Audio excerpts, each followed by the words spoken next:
ये तो नहीं हाल बता, मेरा वो मिशन पूरा हो गया है, जो दूसरे मिशन तक मैं फारिग हूँ। जवाब में जो आवाज़ उसके कानों में टकराई, उसने रचना के पैरों तले ज़मीन खींच ली थी। वो आवाज़ उसके बाबा की थी, वही बाप जिसे पिछले 10 सालों से सब मुर्दा कहते थे। वो दरवाजे पर साकित खड़ी थी। हमने रचना को हमेशा यही कहा था कि आप मर चुके हैं। अब के रचना की मामा की आवाज़ आई थी। सही किया, मैं नहीं जानता था कि मेरे किसी भी दुश्मन को ये खबर हो कि मैं ज़िंदा हूँ। उन्होंने जवाब दिया, हसन वो आपसे मिलकर बहुत खुश होगी। रचना बेगम की आवाज़ आई, सिर्फ वो ही होगी, आप नहीं हुई मुझसे मिलकर खुश? उन्होंने शरारत से पूछा।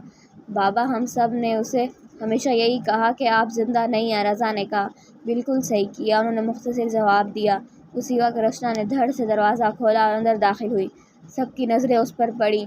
रचना बेटा, तुम जाग रही हो? रचना बेगम ने पूछा, पर उसकी आंखों से आंसू रवा थे। बाबा, उसने ब्रिगेडियर हसन को मुखातिब किया।